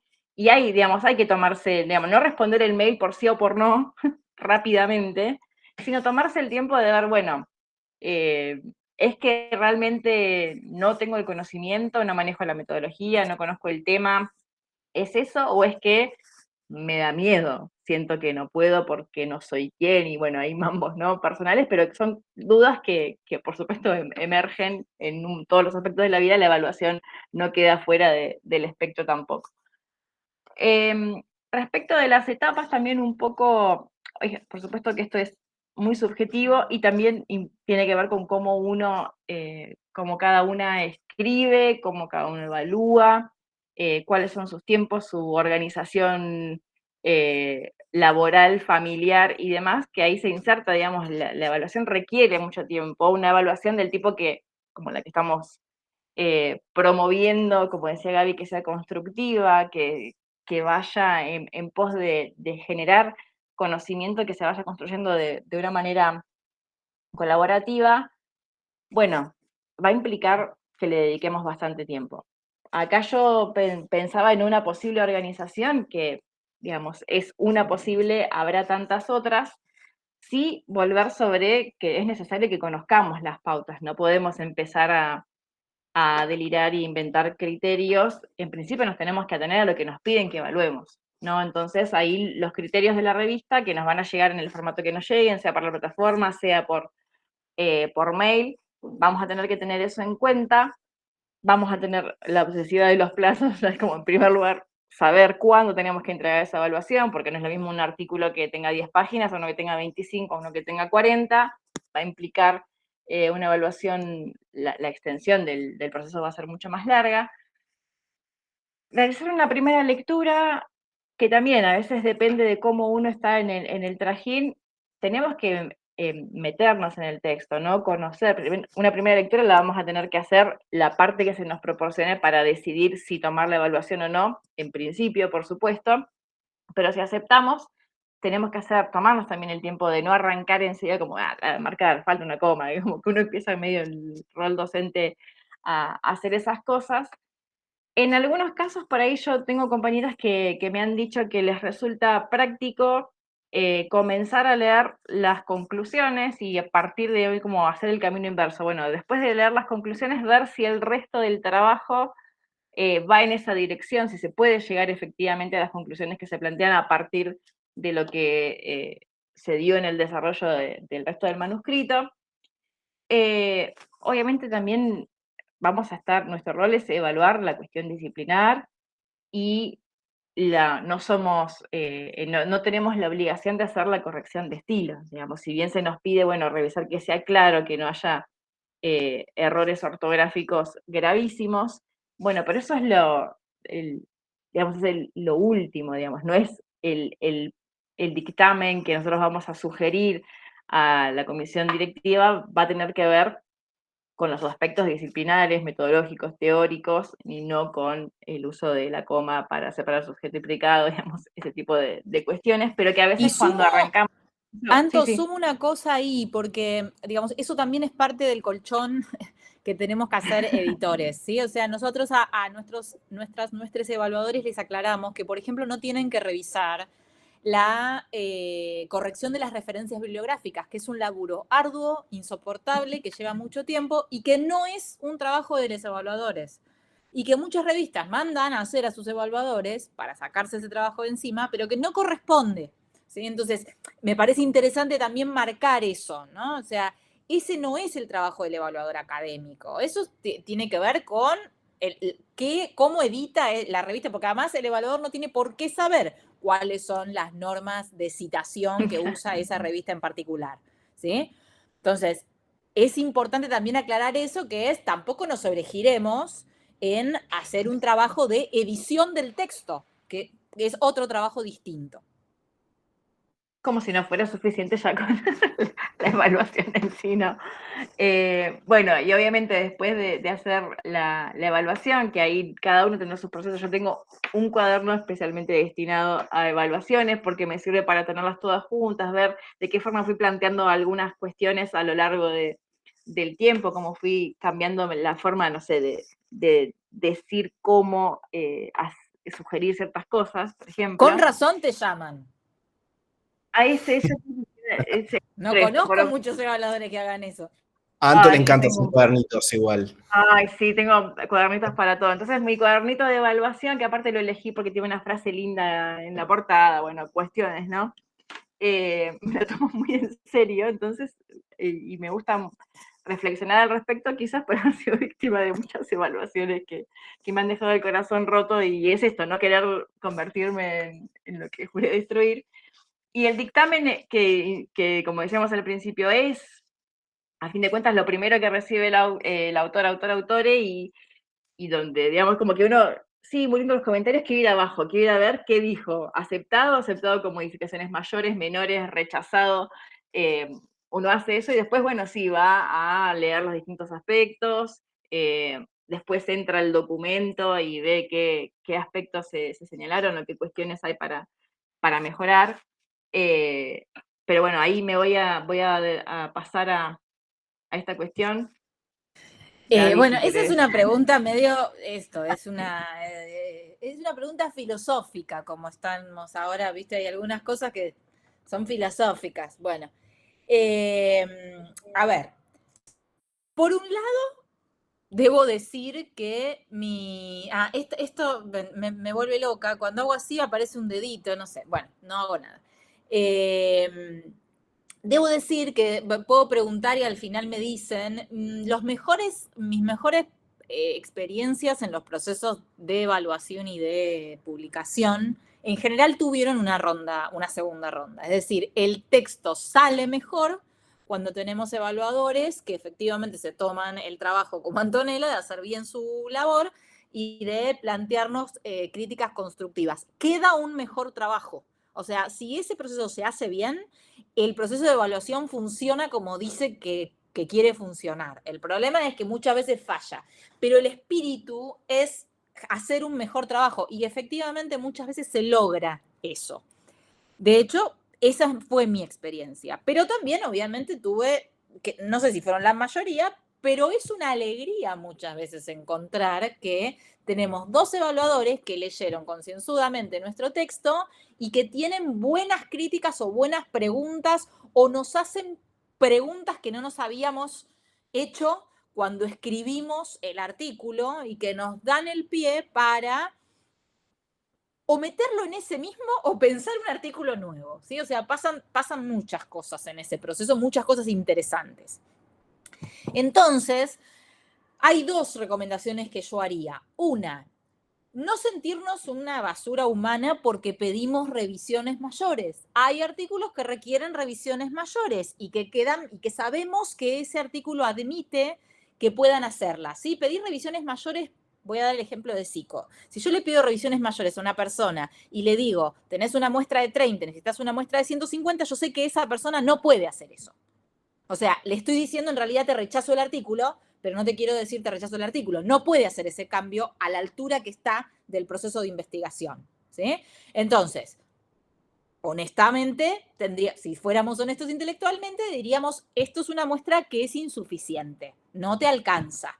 Entonces, no vas a poder revisar este mismo artículo, vas a tener que hacer un experimento con una muestra mayor y armarlo de nuevo y lo mandás como un experimento nuevo. No es una revisión mayor, es otro trabajo. Pero hay situaciones donde admite el artículo hacer revisiones mayores y reenviarlo como una segunda ronda del mismo trabajo. No tengamos miedo, no pensemos que somos unos ogros, porque efectivamente si lo hacemos con esa buena leche, le estamos haciendo un favor a ese autor, autora, autore. Por otro lado, también es cierto que muchas veces no tenemos ganas de seguir en el proceso porque sabemos que la segunda revisión nos va a tocar de nuevo a nosotros y no tenemos tiempo. Bueno, también seamos honestos intelectualmente de saber que nosotros, si nos involucramos en un proceso de evaluación, puede ocurrir que haya una segunda etapa y que tengamos que leer 2 veces como mínimo, nunca, en general no hay más de 2 veces, pero el mismo texto, ¿sí? El mismo, o, con suerte no el mismo, pero la misma base del texto, ¿sí? Entonces, también ahí es, bueno, si nos vamos a meter, si nos vamos a embarcar, sabemos que esto puede ocurrir. Es decir, no decidamos rechazar o aceptar artículos o manuscritos en ese punto por motivos extra evaluación académica, ¿sí? Que sabemos que funcionan, pero tratemos de evitarlo al máximo, ¿sí?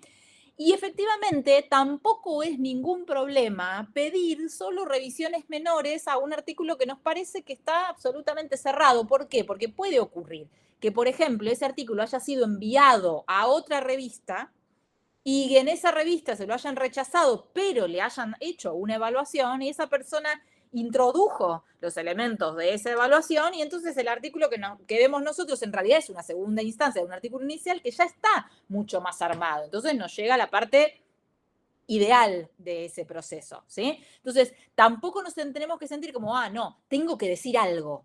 O sea, si no digo nada, entonces es porque te va a quedar mal, porque le estoy regalando, digamos, la publicación. Y no, si el artículo está, está, ¿sí? Entonces, me parece que también tenemos que tomar ese proceso muy... iba a decir muy éticamente, pero también es muy, muy intelectualmente honesto con nosotros mismos, ¿sí? O sea, ¿qué es lo que verdaderamente pensamos académicamente de lo que estamos viendo? No como si fuéramos autores, no como si fuéramos coautores, como si fuéramos un colega que efectivamente quiere que haya otra persona que crezca en ese proceso, básicamente. Y además, a mí me ha pasado de evaluar artículos de los que aprendí un montón.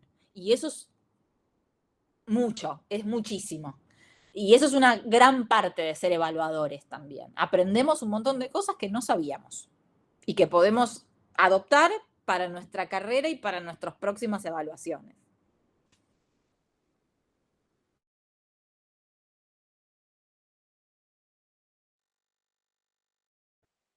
Es que todo el cursor me está desesperando.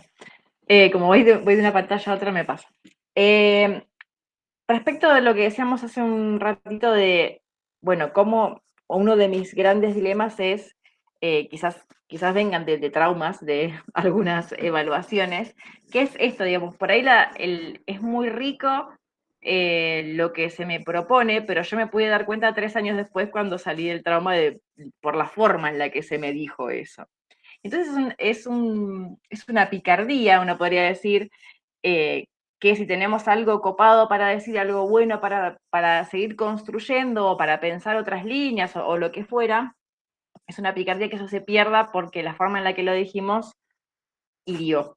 Y si hay egos sensibles, son nuestros investigadores, es muy feo y sobre todo cuando recién arrancamos a animarnos a publicar, recibir ese tipo de críticas que son demoledoras, insisto, digo, no por lo que se sugiere hacer, sino por el modo, ¿no? Entonces, el tema de la comunicación, como en tanto es indirecta, está diferida, porque no estamos conversando con alguien, al menos en el formato de evaluación que prima en nuestro sistema, no tenemos esa posibilidad de charlar y mate por medio de decir, bueno, de esto tendrás que hacer otra cosa.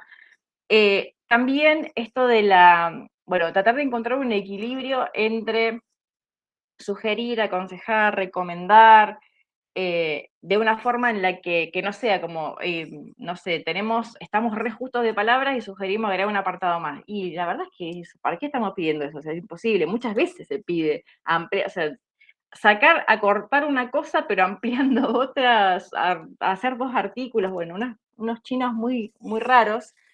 Pero bueno, obviamente que lo que sugiramos, que lo que quizá lo que querramos recomendar, que todo eso tenga una fundamentación, que orientemos, que realmente acompañemos el proceso, no tirar como revisar marco teórico. Ayúdame, loco, o sea, no, a tirarme un centro, no podemos ser tan mezquinos y mezquines en ese sentido, y tampoco confundir, porque a veces también para nosotros es clarísima la manera en la que estamos apuntando o haciendo una pregunta respecto a lo que parece que hay que desarrollar más o lo que fuera, y no, digamos, tenemos que tomarnos el trabajo también de que sea clara que nuestra intervención, sea sobre el texto, sea en la evaluación general, que no dé lugar a confusión. Bueno, y esto que ya lo mencioné, la cuestión de la empatía y la construcción colectiva del conocimiento, que hace mucho, digamos, los modos en que formulamos nuestros dictámenes o nuestras observaciones. Ya llegamos a la parte, a intentar responder la pregunta. Si te parece, Gaby, sigo yo, ya que me cuesta tanto desmutearme después, tengo miedo de no poder volver. Bueno, un poco esta situación que refleja el meme tiene que ver con lo que conversábamos al principio de, bueno, sí, tu manuscrito no tiene ninguna originalidad, no aporta la bibliografía. Gracias, señor. Me voy a llorar a la esquina.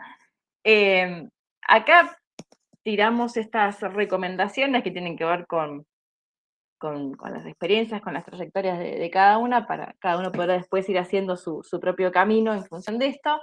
La primera ya la mencionó Gaby, no voy a volver sobre lo mismo. Declinar si creemos que no tenemos conocimiento suficiente.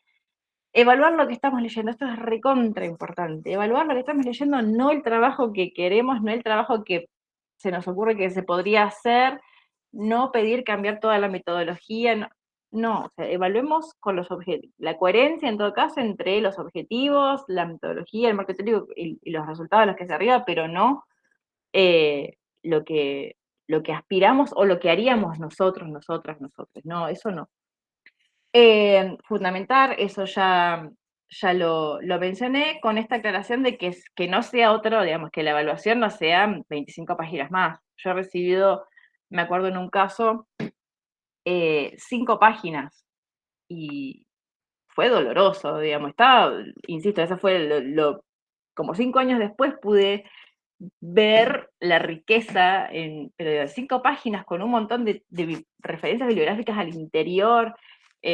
Bueno, hay que encontrar un equilibrio entre una cosa y la otra, ¿no? Entre no mandar al muere sin mucha orientación y tampoco escribir otro artículo en el proceso.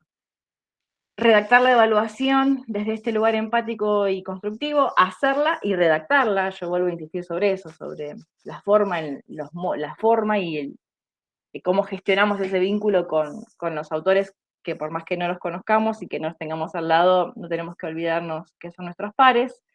Los plazos ya no lo voy a decir porque estoy obsesionadísima con los plazos. Y me parece que también algo que nos mantiene humildes es el tema es seguir ocupando el rol, ¿no? Seguir escribiendo para que nuestros pares nos sigan evaluando y no olvidarnos de lo que es estar también del otro lado, con las ansiedades, las inseguridades, las incertidumbres, todo lo que implica. Digo necesidades muchas veces, necesito que este artículo salga porque lo necesito para que entre, para que me sume para este concurso, para esta beca. Bueno, todo eso también está, y no dejar de estar en ese lugar contribuye mucho a que no nos volvamos en lo que juramos destruir, ¿no? Ahí te paso la palabra, Gaby. Sí, simplemente algunas que también se me ocurrió agregar, ¿no? Hacer una evaluación sobre el trabajo y no sobre los marcos teóricos y los autores citados. Es bastante frecuente esta cosa de que se terminan peleando con el marco teórico en vez de con el trabajo mismo, que algo mencioné al principio. No leer el trabajo como si fuéramos coautores, que es un poco lo que también vos decías, es el trabajo que está, no el trabajo que nosotros hubiéramos escrito. Si queremos escribir otro trabajo, lo escribimos, pero no somos un coautor de... A mí me han dicho, por ejemplo, me han agradecido evaluaciones y me han dicho, bueno, merecería ser una coautora. Bueno, yo no sé si esa es estrictamente la evaluación que hay que hacer. A mí me salió en ese momento hacerla así, por el grado de minuciosidad, pero también por el grado de constructividad, ¿no? Pero muchas veces lo que nos pasa es, nos ponemos a decirle que la persona escriba un texto distinto al que escribió. Bueno, no, ese no es nuestro rol. Algo, chau Ernesto, un gusto. Algo clave, ¿sí?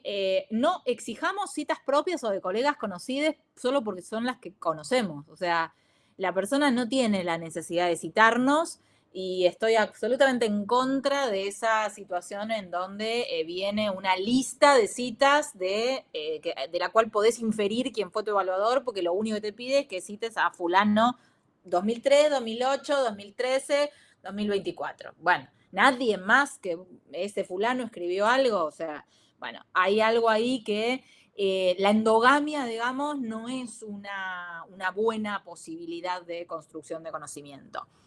Algo que mencionó Anto al principio y me parece fundamental es no tenemos que desplegar todo nuestro conocimiento, no estamos desplegando nuestras plumas de pavo real en esa situación. El autor no quiere saber todo lo que sabe su evaluador, entonces tratemos de mantenernos en el rol que tenemos. Para mostrar todo lo que sabemos somos autores, no evaluadores, con suerte, para demostrar todo lo que sabemos.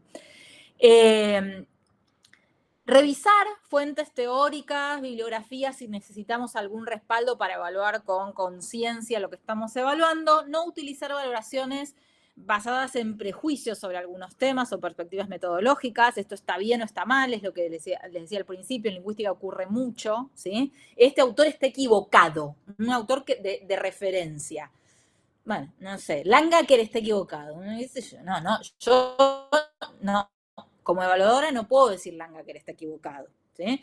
Entonces, eso no es una evaluación académica, es una evaluación de juicio vinculada con algún tipo de gusto mayor o menor sobre una corriente teórica. Y, por último, esto de decidir, digamos, les recomendaría que no se apuren, la demanda por evaluaciones llega, a veces ahora a ustedes les parece... ahí leo lo de Sin, les parece como que, ay, no me lleva ningún, bueno, en algún momento te llegan más evaluaciones de las que puedes hacer, así que tampoco se aceleren, y cuando llegue ese momento van a tener que elegir cuáles aceptan y cuáles no. Bueno, en general, acepten un lugar en donde la crítica constructiva que hagan efectivamente funcione de esa manera para un trabajo colaborativo y no sepan que eso son un fusible en un proceso de una picadora de carne de las publicaciones como está ocurriendo ahora. Cintia me dice, además de no decir cosas hirientes por demás, está bueno también incluir palabras alabadoras, totalmente.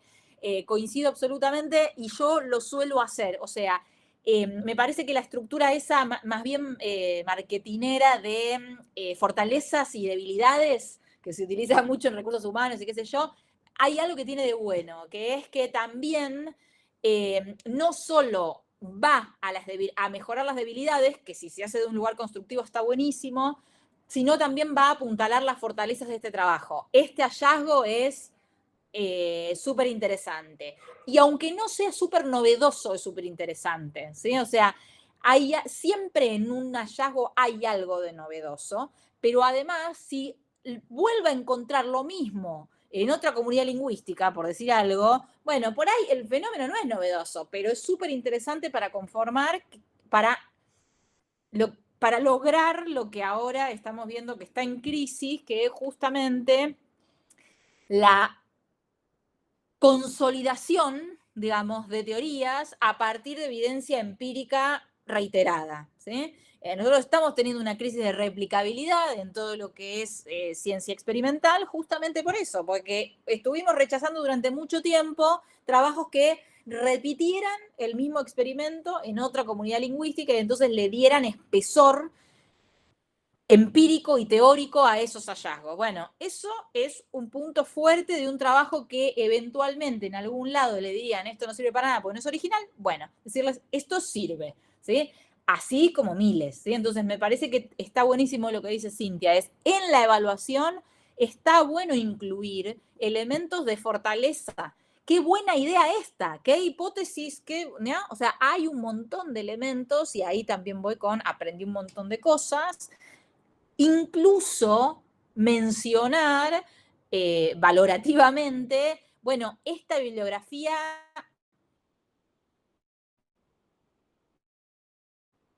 o sea, me parece interesantísima, la voy a incluir, la voy a leer, ¿no? Hay algo del nivel de lo humano que me parece que va un poco a la idea del ego y el narciso de la academia, que hay que bajar y considerar que estamos haciendo un intercambio entre personas, ¿sí? Y que eso no nos lleva a hacer una evaluación poco seria. En general nos lleva a hacer una evaluación seria y humana, que debería ser lo ideal.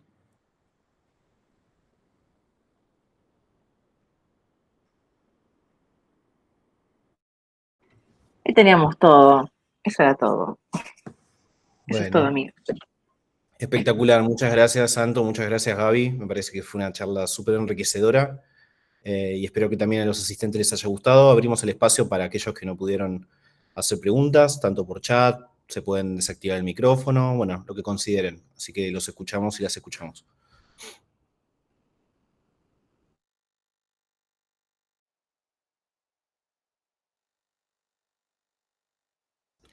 Yo tenía una preguntita de algo que no me quedó claro de las últimas recomendaciones, Gaby, de tu parte creo que era.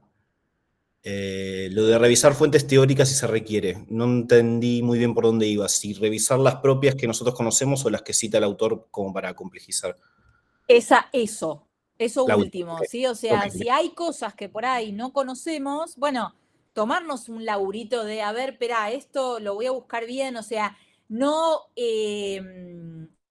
no decir algo o no ausentarse de decir algo simplemente porque, bueno, tomarse el trabajito de, a ver, espera, esto cómo era lo que está sosteniendo acá, esta afirmación que respalda con esta referencia. La busco para estar segura de que esté bien, ¿sí? O sea, a veces requiere como esa etapa de estudio y...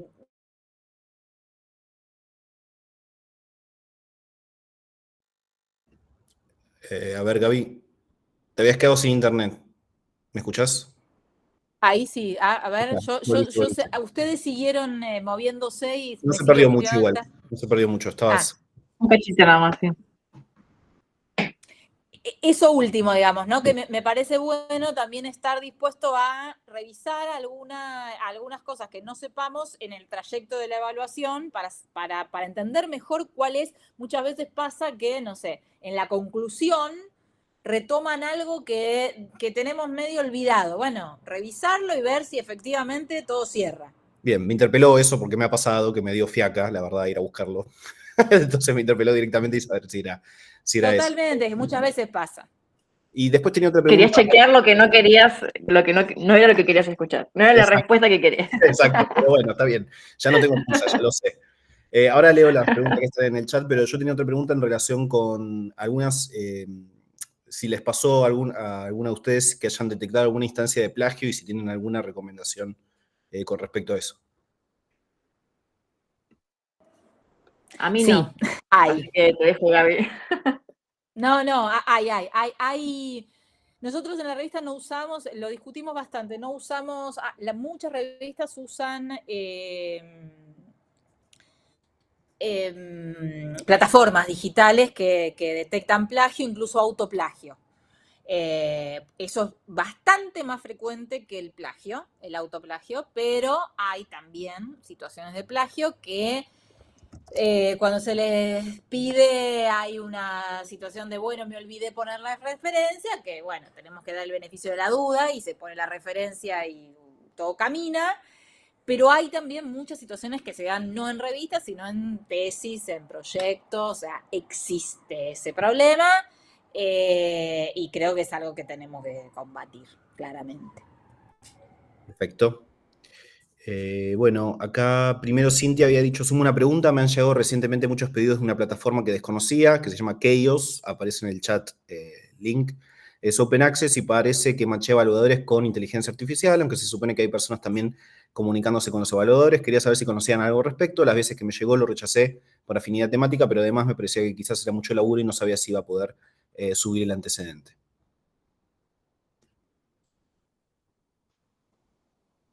Yo no la conocía, la estoy conociendo ahora.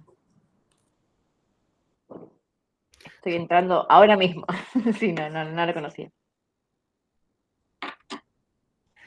Bueno, Cintia, si querés contar algo más, porfa, habilita el micrófono. Después Cintia agrega, por si sigue recientemente también encontré esta lista de journals predatorios y pasa también el link, buena info.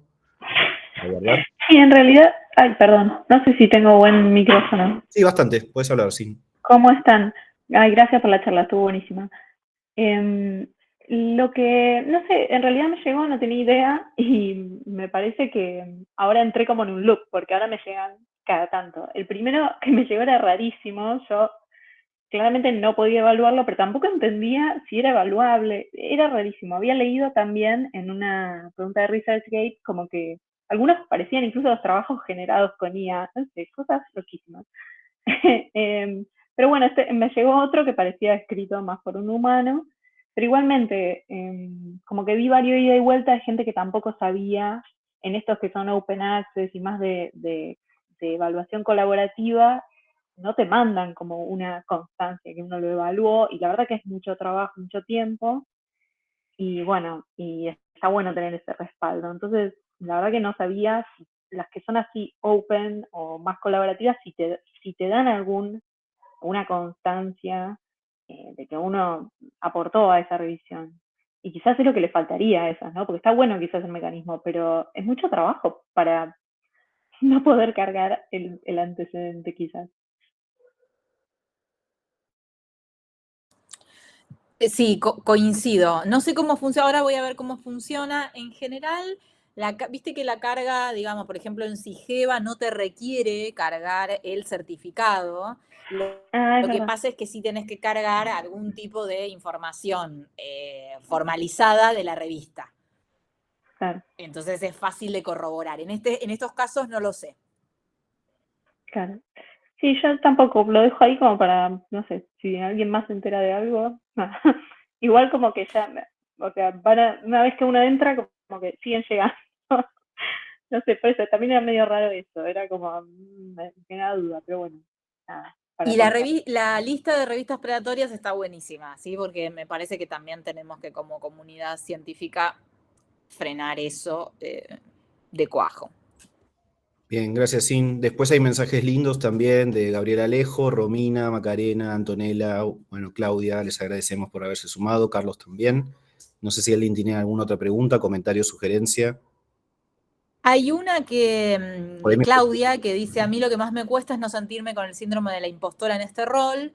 Bueno, yo quiero usar este espacio como autoayuda. El ámbito académico diría que cualquier ámbito intelectual es vivir luchando con el síndrome del impostor o la impostora, en cualquiera de nuestros roles, digamos. O sea, no es sano, pero es algo con lo que tenemos que saber que existe. O sea, nadie no lo sufre en algún momento. No es que llegas a algún momento en donde no te sentís en un punto impostando algo.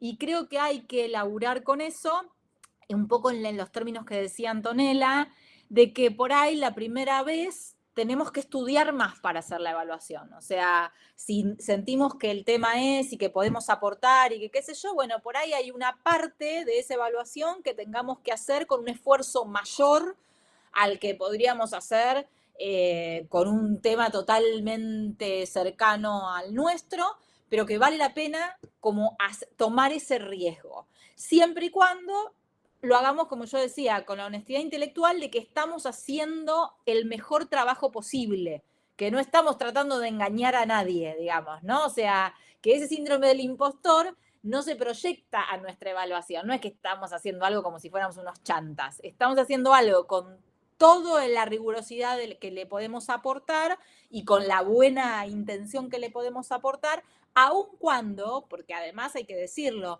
muchas veces pasa, nosotros, por ejemplo, con temas muy específicos solemos hacer, que nos pasa mucho con los dossiers, por ejemplo, solemos hacer que un evaluador sea ultra específico de ese tema, de ese eje temático del dossier, y otro por ahí un generalista. ¿Sí? O sea, lo que se llama un evaluador más generalista, un lingüista que no tiene que ser estrictamente, no sé, vamos a poner el ejemplo del dossier que va a salir ahora, vinculado con lenguas originarias de América. Bueno, uno específico y uno generalista, y entonces le podemos dar una complementación a la evaluación que es muy interesante también y que también enriquece digamos, la propuesta. Así que esto, hay que bajar la ansiedad del síndrome de la impostora y en algún momento enfrentarse a que estamos haciendo esto de buena leche y lo podemos hacer. Y por ahí nos lleva, no sé, a mí al principio una evaluación por ahí me llevaba días y ahora, bueno, en unas horas más o menos ya, porque además es una práctica. Además es una práctica, o sea, no es algo que de repente nos empieza a salir bien. Es algo que empezamos como cualquier práctica, mejora cada vez un poquito más cuando lo vamos haciendo, digamos. Perfecto, Gaby, muchas gracias. Bueno, ¿alguna otra duda, comentario, consulta? Anto, Gaby, algo que les haya quedado por decir. No. Bueno, aprovecho también para pasar un chivo personal, porque yo soy encargado del banco de evaluadores de la revista JoeLab, así que los invito a participar a todos los que están presentes, que son estudiantes de doctorado. Hay muchísimos estudiantes de doctorado evaluando ya para esta revista, muchos de Argentina, Brasil, toda la parte de Europa, Estados Unidos, así que si hay alguno aquí que quiera participar, solamente tiene que enviar un mail ahí, se le hace una entrevista y bueno, posiblemente queden y recibimos artículos todo el tiempo. Además, bueno, les paso los chivos propios de nuestra organización. Acá nos pueden seguir en todas las redes. Y además, si les gusta lo que hacemos, recuerden que somos una organización autofinanciada, así que esperamos su colaboración en dinero a través de la app Cafecito. Bueno, entonces ya dije todos los anuncios parroquiales. Eso sería todo. Les agradecemos a todos y a todas por haber venido, y especialmente a Antonella y a Gabriela, que dieron tan buena charla. Y los esperamos en las próximas actividades que armemos de Relief. Muchas gracias a ustedes. Bueno, cualquier cosa, nos mantenemos en contacto. Exacto. Así es, sí. Más cosas colaborativas, por favor.